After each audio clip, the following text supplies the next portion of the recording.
Unye. Ladies and gentlemen, brothers, sisters, cousins, uncles, and aunts, straight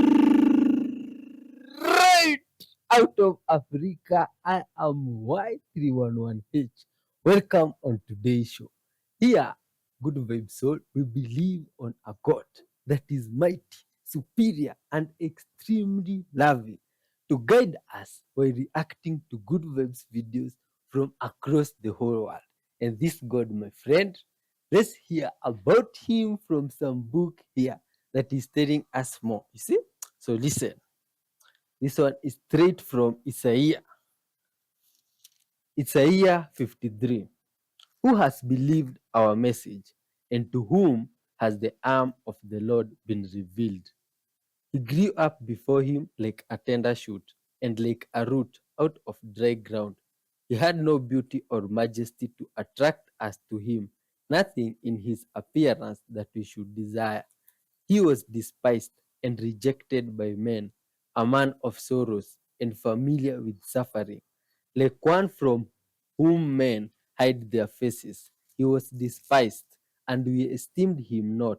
Surely he took up our infirmities and carried our sorrows. Yet we considered him stricken by God, smitten by him, and afflicted. But he was pierced for our transgressions, he was crushed for our iniquities. The punishment that brought us peace was upon him, and by his wounds we are healed. What? Good web soul. Someone suffered all that for our sake. Isn't that a wonderful love, my friend? Now that God is the one that you believe in, but here, good web soul, you don't just believe in God for no reason. No, no. We are on a mission, and we know in this mission we need the help of that God, my friend, so that every soul out there can understand the importance of love, peace, honesty, forgiveness, and kindness, always being repeaters to their creator. In these videos that we shall see today, reveal to us that things in this world, my friend, are beyond what meets the eye. Let's dive in. Hit that like button. Good vibes all the way. Oh, what have we not done, my friend? We have not done one very important thing, which is ask for help from that God that we have just talked about and read from the book of wisdom. Before we dive in, so let's humble ourselves and talk with that Creator. Thank you, dear Lord Father, for your love and kindness. Thank you for your majesty, Father.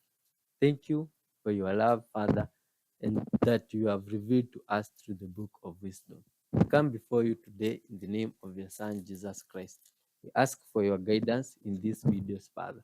And this viewer that is watching, dear Lord, who has joined us today, may they see your goodness in their lives, Father. And through this video, may their lives be transformed. Forgive them all their sins, Father, and be kind to them. In your holy name, Jesus Christ, we do pray, trusting and believing. Amen. Let's dive in. Okay, now I want you to watch the hatch door open from the inside. The lady runs over there real quick, says, no, no, no, shuts the door back, tries to stand in front of it.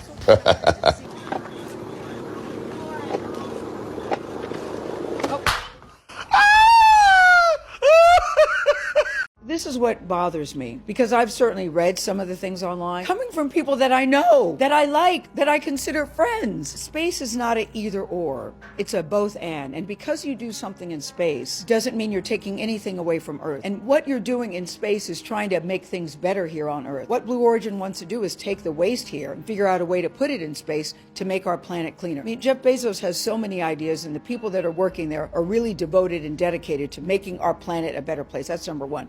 Number two, there was nothing frivolous about what we did. So, I'm very disappointed and very saddened by it. And I also say this, what it's doing to inspire other women and young girls, please don't ignore that. I've had so many women and young girls reach out to me, and men too, by the way, men too, that say, wow, I never thought I could do that, but I see you doing it at this stage of my life. Who would have thunk it? Not me. People are starting to think that the Katy Perry space mission was all staged. specifically due to the capsule that they landed in not looking legit. And they also had opened the door and then closed the door just to open it again, just to get the shot. And as much as we all want to believe that she had an actual space mission, though I'm not saying that she didn't, something about this seems a little fishy. So as you can see, they have all the camera crews here ready to get the shot. And this dude's here waiting for the moment that he gets to open the door for them to re-enter into Earth's atmosphere. And people are saying the door looks pretty sketchy. And this moment kind of reminds us of the astronauts that were trapped in space when they returned back to Earth. People speculated that something looked fishy about that return, and people got a lot to say about this moment as well.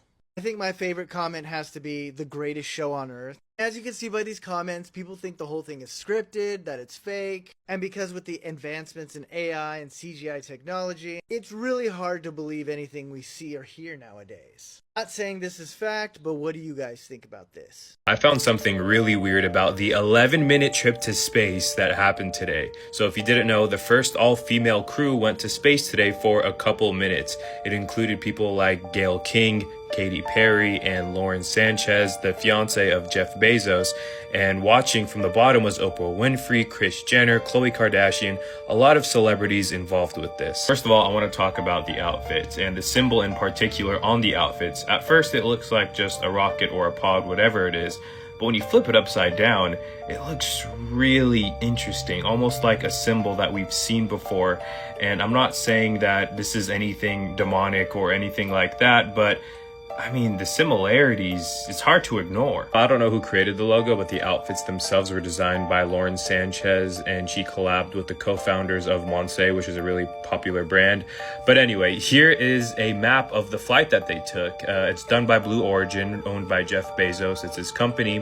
And here are the timestamps. You can see exactly how it went down. It looks like they were in space for about 2 minutes, or the edge of space for about 2 minutes. And when they came out and landed, everyone was super emotional. I mean, Katy Perry coming out and she is kissing the ground, and there was a whole live stream going on when this was happening. You can also take a look here at what she said. I feel super connected to love. So connected to love. I think this experience has shown me you never know how much love is inside of you, like how much love you have to give and how loved you are until the day you launch. Okay, I'm going to show you the capsule that we have been training in for the last few days.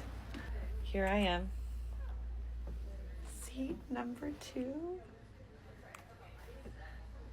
This is my call name, Feather. Here on the New Shepherd. I think I'm going to sing. I'm going to sing a little bit. I got to sing in space. And these are all of my astronaut girly friends. We are the Taken Up Space crew. And of course, that saying has had a different meaning to it, but I think it's now the first time ever that it's a double entendre. I do believe this. I'm not going to say I can't believe I'm here. I do believe this because I think that believing your dreams and saying that is actually how you make your dreams come true. Today's episode of Rich People Doing Things Nobody Asked For. 6 women launched into space for a lifetime of bragging rights. It all just feels too familiar. I'm sure you guys remember this, when 5 ultra-wealthy men paid $250,000 each to go into what looked like a soda can controlled by a $30 video game remote to dive to the Titanic wreck, and we all know how that turned out. Now we have 6 women, including Gayle King, Katy Perry, Lauren Sanchez, blasting into space for 11 minutes, saying that this is inspiring and a good change for our future. Meanwhile, the sane folks down here on Earth are struggling to buy groceries, to pay rent, filling up our cars with gas, but you know, this is our future. Let's just call this what it is. It's an ego boost. It's a billionaire bucket list item. The second I saw that these 2 were there, I damn near rolled my eyes to the back of my head because you know Kris is likely plotting for the next episode of The Kardashians. We have some chasing a shipwreck, others chasing the moon. Meanwhile, us here down on planet Earth are left chasing bills. Got it? 1, 2, 3. Taking up space! Woo! Come here.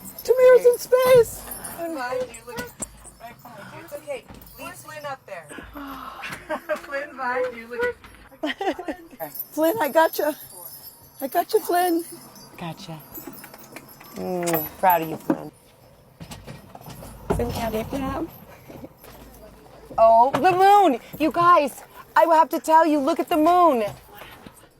That's amazing. Wow, look at the blue line. Oh my gosh. Oh my God! Wow. Oh that's our pink moon. Okay. Now it's time to look out for this. Oh my Space gosh! colonies. Oh my gosh! Whoa. That's amazing. It's oddly quiet when you get up there. It's really quiet and peaceful. And you look down at the planet and you think, that's where we came from? And to me, it's such a reminder about how we need to do better, be better. Do better, be better human beings. And what do you mean by that? Processing.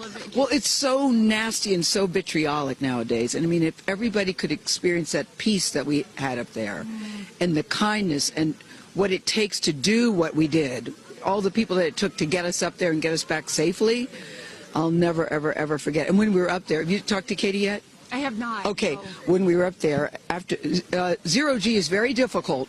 You know, all the training about this is how you get in the chair and this. I look like a friggin' moose getting in the chair. It was like, just let me get in the chair. Let me get the seatbelt on. But, you know, we had a very do this. How would you describe it? It's very difficult because you're floating.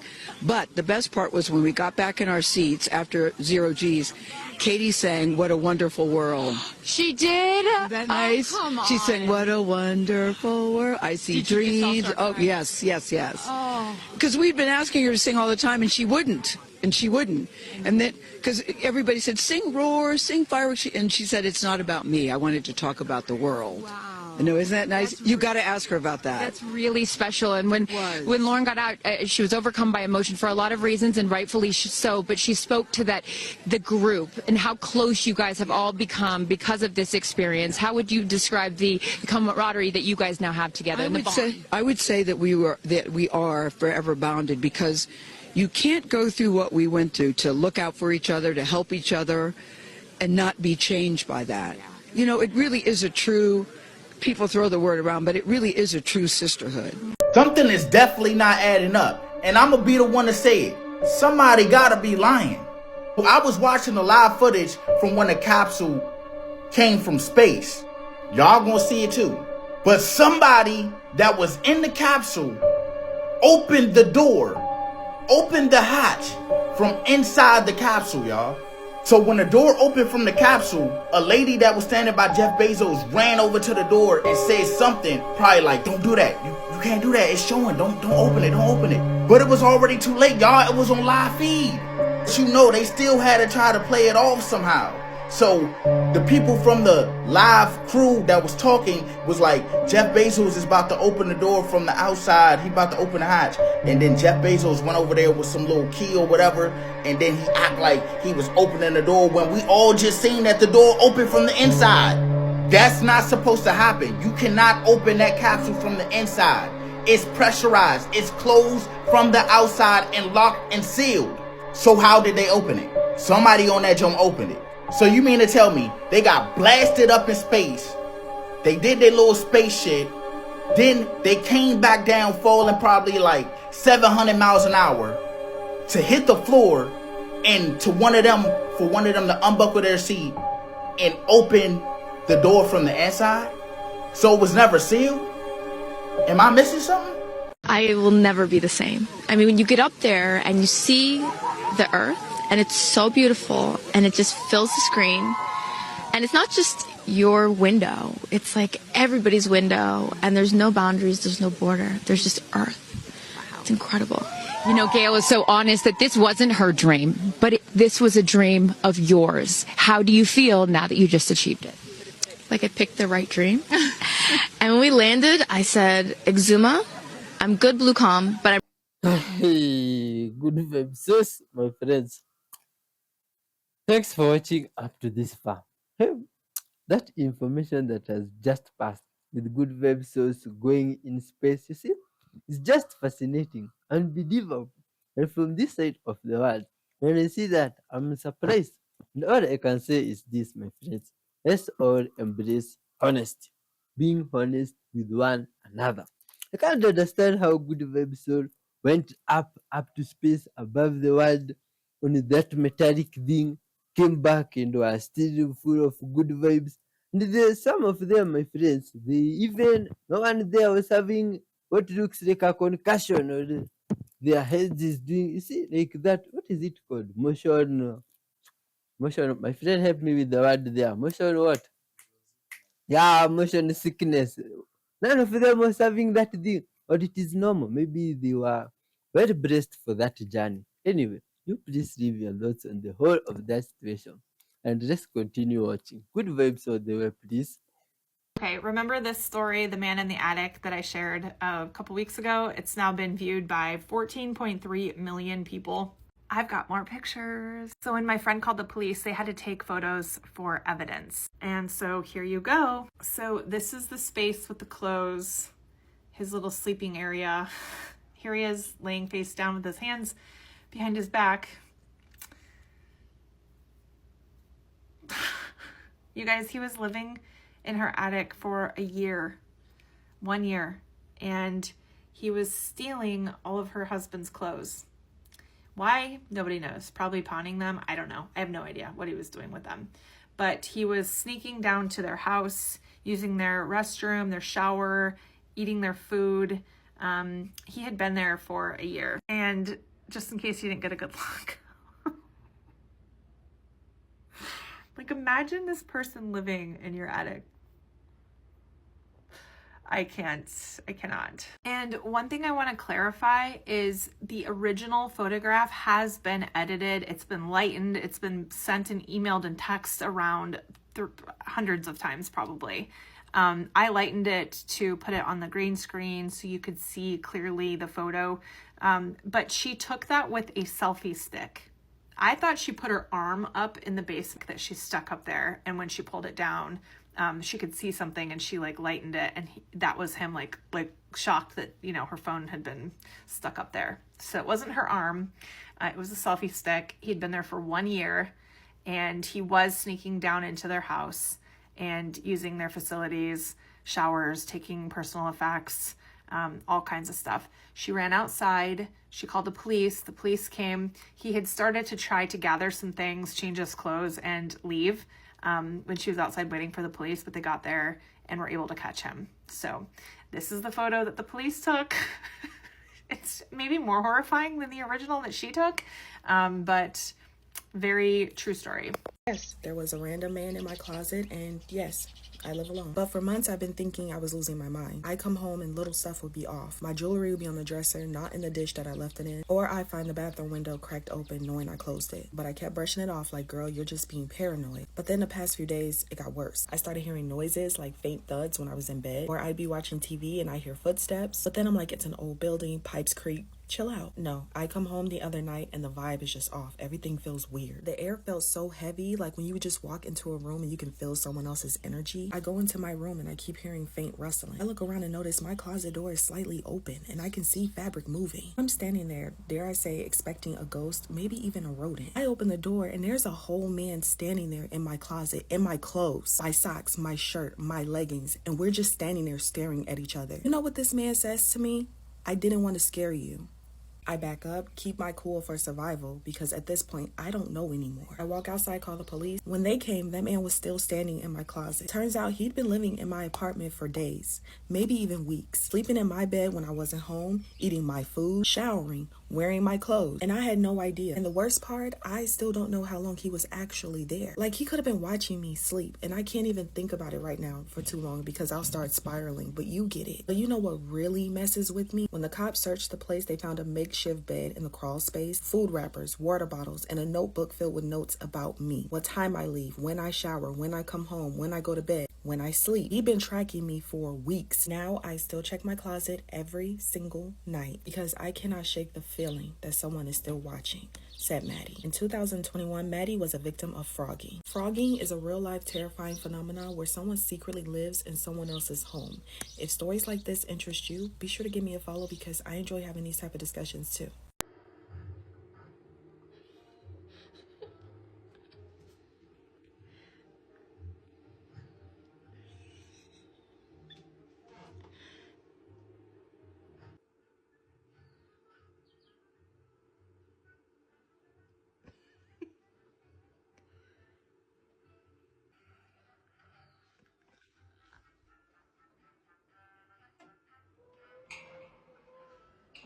Okay, frogging might be one of the creepiest things I've ever heard of. It's the phenomenon where someone secretly lives in another person's house, perhaps in unused closets, in the walls, crawl spaces, in the attic. Frogs watch the residents and learn how to move about the house undetected.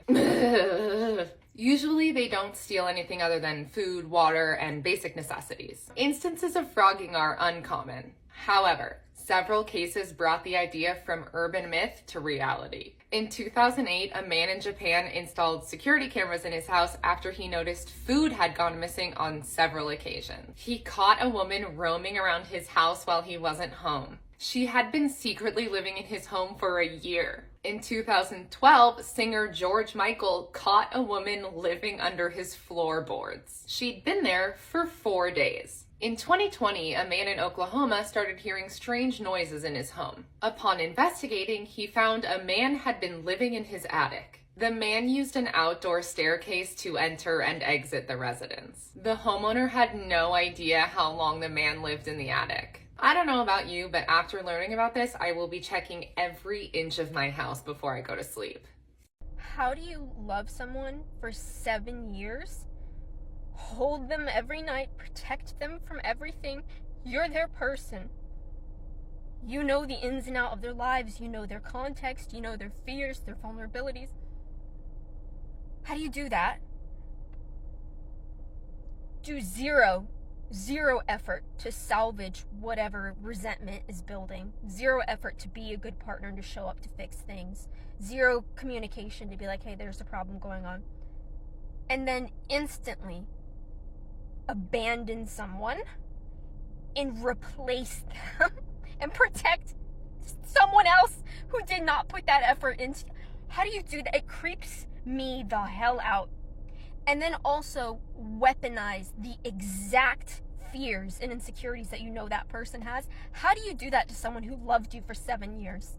Here are signs that you have an avoidant attachment style. 1. You want love, but real intimacy makes you panic. You may deeply desire connection, but when someone gets too close emotionally, you feel suffocated or overwhelmed. Instead of leaning in, you instinctively pull away. 2. You focus on their flaws to convince yourself they're not right for you. Rather than embracing emotional closeness, you subconsciously look for reasons to push the person away. Small quirks or imperfections that wouldn't normally matter suddenly feel like deal breakers. 3. You self-sabotage. Even when you really like someone, you might ghost, pick unnecessary fights, or emotionally shut down when things start going well. Deep down, you fear that if you let yourself get too close, you'll end up hurt. 4. You always have an exit strategy. In every relationship, you keep one foot out the door. You think about how you'd leave if things got too serious, or you avoid making long-term plans to keep yourself from feeling trapped. 5. You feel trapped when someone relies on you emotionally. When a partner expresses their needs, leans on you for support, or expects emotional intimacy, you instinctively withdraw. It's not that you don't care. You just feel overwhelmed by the responsibility of meeting their emotional needs. When someone is trying to get close to me, I will immediately start to feel suffocated. I'll start to feel like I need to find something wrong with you so that you don't get too close, even if I want you to get close. But it's because there's a part of me doesn't want to be vulnerable, because vulnerability in that area means being exposed. It means being raw. I think to put it very simply, I think it's a feeling of, if you really get to know me, you might abandon me. And I think this is not something that's even, on a conscious level, because I have a strong sense of self. I know who I am, etc., etc. But I think there is still those sort of traces from childhood, from everything that I've experienced in my life, that are those remnants of that have that voice that say, if I really let you in and you actually get to know me, you might abandon me. So what I need to do, I need to find a way to get in there first and abandon you before you abandon me. What does being an avoidant person feel like? Brutal aloneness, where there's a yearning and a craving for connection to share life with somebody, but there is this very real felt experience that's never going to be possible. That's at the very extreme. I think for the average avoidant, there's a heavy amount of perfectionism that can come in, disconnecting from thinking that their needs are a priority at all, having a good amount of fear that if you actually got what you wanted, you you would blow it up. Either I'll finally get what I want and need and they'll leave me, or I'll finally get what I want and need and it won't be enough, or I'll finally get what I want and need and I'll screw it up. Inside of an avoidant person is this frustration and this helplessness towards themselves or life, that they don't feel like they're at the center of somebody else's orbit, so they become at the center of their own orbit. And that creates the safety blanket that they need in order to get through the hard times in life. So what's the difference between an avoidant and a narcissist?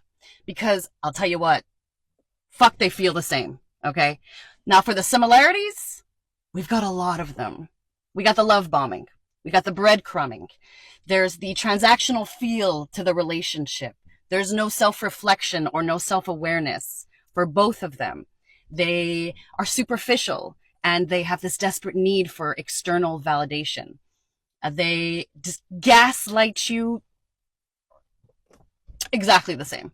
I mean, it is, we're dismissing, minimizing, blame shifting. Is it your time of the month? Why are you being so sensitive? Oh, it's because you're a woman? Why can't you just take a joke? Seriously? Stuff like that? Oh my God. Then we have the little snarky remarks, like little comments that kind of devalue you. So like little insults here and there. And they cough it up to just, being a joke. They have this incapacity to provide emotional support to their partner. I mean, they can't even provide emotional support to themselves, right? So they can't do it for their partner. So those are a lot of the similarities, right? But the difference is that narcissism, that's a psychological disorder. And may I dare say it, it is incurable, okay? They do not have empathy. They do not have that capacity. You can't teach somebody that, okay? They don't have it within them. Whereas an avoidant has the capacity to love. They're feeling all of those feels in the beginning with that love bombing. Absolutely. But when someone gets too close, they're just terrified that that person's going to find out that they're not good enough and that that person's going to abandon them. This is a deep-seated fear of abandonment. So they abandon first. They avoid. There's no way that they're going to have any kind of conflict with you. They're literally from one day to the next, they don't know you. So what is it that they do to you? They go no contact. And it's not because you don't exist to them, even though fuck it really feels like that. It's because it's a defense mechanism for themselves to protect themselves, right? Because they're feeling a lot and it's scaring the shit out of them, right? So they're just going to push it away because eventually anyway, you're going to abandon them. So it's inevitable. They have feelings. And that's sad because they're loving and they want to love. Their fear is literally just blocking them. Whereas a narcissist, I mean, they ain't no feels. It just, for anybody. It doesn't matter who it is. It could be their own kids. Zero. So that's, for me, the difference between an avoidant and a narcissist. So if you can get this avoidant, or they choose themselves to go to therapy, get that awareness, it's a whole game changer, because it won't be their wounds that is deciding for them, that is in control of their life. It'll be them. And they need to learn to have compassion for themselves. Any kind of mistakes that they've done in their life, it was the best that they could do at that time because it was all they knew. This is what I hope for all avoidants to do. Don't be so hard on yourself. Love yourself. And that way, when love comes to you, you won't push it away and avoid it.